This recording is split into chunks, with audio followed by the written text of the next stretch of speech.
Hi class, this is another problem for Module 8. We're still looking at non-reacting systems at steady state and the conservation of energy in these types of systems. So here we have blood that is being warmed up after storage. So blood is stored refrigerated in general, and it needs to be warmed up before contact with a patient because otherwise the patient would experience hypothermia. So we're using an electrical heater similar to that in this particular figure. So this heater has water that flows in and out. You can see here we're assuming no accumulation of blood in the system. And this system has both a stirrer to constantly mix and stir the blood and a heater. Okay, so we have two sources of non-flow work. So a stirrer works to the system at this rate. We can assume that the heat capacity of blood is constant and that the density of blood is 1.056 grams per milliliter. And we know that the system is at steady state. The working volume of the tank is 1 liter. I'm not sure yet if that's useful or not. Like I did last time, I'm always going to start with my given info. Okay, so what is some information that is given to me? Let's highlight it. So stirrer adds work at this rate. The heat capacity of blood is this. The density of blood is this. And this volume, I don't know if that's going to be useful or not, but I'm going to say that the work that is transferred by the stirrer is equal to 0.50 kilowatts. And remember that a kilowatt is just a joule per second. I also know that the heat capacity of blood, CP of blood, is 1 calorie per gram per degree centigrade. I have the density of blood, and I think, so I'm going to write that down, density of blood is 1.056 grams per milliliter, and that's it for now. Okay, now number 2. It asks me, or I'm going to do A, B, C, D. So in A, it is asking me to state my assumptions.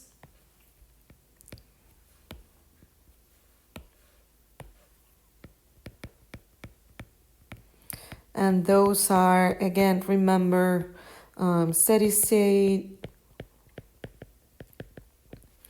no reactions, no blood accumulation, let's see what else, no changes in pressure or volume, no changes in potential or kinetic energy. I think those are density of blood remains constant. These are kind of the assumptions I can think of. Okay, so now for part B, I am supposed to write the mass accounting equation for this system, and in this case, everything that's coming in is coming out. We're assuming no accumulation, steady state, etc. So the mass of blood in is equal to the mass of blood out. That is really our mass accounting equation. And I'm going to go ahead and keep going with this. So this, I'm just gonna call this M, the mass flow rate. And if you remember from module 2 or 3, I can calculate the mass flow rate by multiplying the density times the volumetric flow rate, which is given to me right here, 10 liters per minute. Okay, so, and my density of blood, as usual, is 1.056 grams per milliliter. So times the volumetric flow rate, which is 10,000 milliliters per minute. And so that is equal to 10,560 grams per minute. Okay, I'm gonna need that later. So now the next step is to write the reduced or simplified form of the energy accounting equation that applies to this system. Okay, and then remember there are no changes in kinetic or potential energy, which is really, we're always gonna operate in that with those assumptions for this class. Energy accounting equation. So in this case, I'm gonna start with the change in total enthalpy in the system plus the sum of the heat transfer rate plus the sum of all of the work due to non-flow. And that's equal to 0. Now, in this particular case, I have a change in enthalpy that is because of the blood that's coming in and leaving at a different temperature. So change in enthalpy due to a change in temperature. I also have heat transfer from this heater, and I also have non-flow work or shaft work that's from this stirrer. So I cannot simplify it further other than saying that it's equal to 0. So that is the most reduced version of the energy accounting equation. Okay, so for the last part, calculating the rate of heat required, I will use my accounting equation and simply start plugging things in. So remember that in this case, it's due to a change in temperature.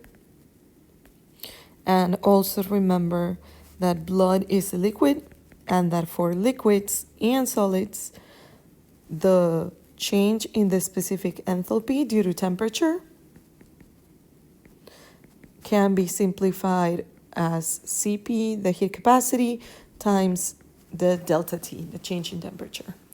So that's how I'm going to rewrite this. This is the negative mass flow rate of blood times Cp of blood, of course, times the change in temperature plus Q from the heater plus the rate of non-flow work from the stirrer. All of that is equal to 0. Okay, so let's start writing stuff down. Negative 10,560 grams per minute times Cp, which I think was right here, 1 calorie per gram per degree centigrade, times our change in temperature, which is from 30 to 37. Blood wasn't that refrigerated to begin with. Right here. Plus my Q, which is exactly what we were looking for, plus the non-flow work, which was right here, 0.50 kilojoules per second, or 500 joules per second. Now, an important thing to notice at this point is that this is in minutes, this is in seconds, this is in calories, this is in joules. In a test setting, I would tell you exactly which units I want you to use. In this case, I'm gonna want to end up in calories per minute. So right here, I'm gonna do a conversion. So 1 joule is equal to, I'm gonna look this up in just a second, and I know that 1 minute, there are 60 seconds in 1 minute. And let me move all of these over. And all of this is equal to 0. Now let me look up this conversion rate real quick. I'm working on it, I promise you. I could also be Googling this, but I'm trying to find it in your book. And the conversion rate from joules to calories is 0.239. There are 0.239 calories per joule.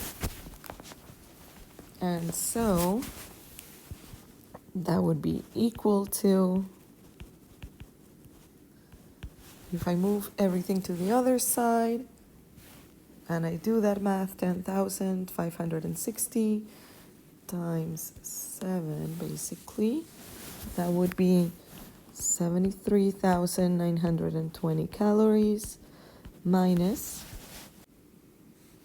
500 times 0.239 times 60, and that's equal to 7,170 calories. And so that subtraction would be equal to 66,750 calories.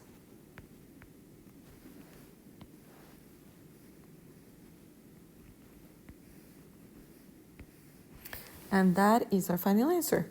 The rate of heat that would be required to continuously warm all of this blood, 10 liters per minute, which that seems like a really fast, 10 liters per minute seems like a fast rate.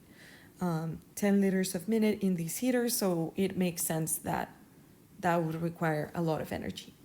Thank you for following along, and I'll see you around in class.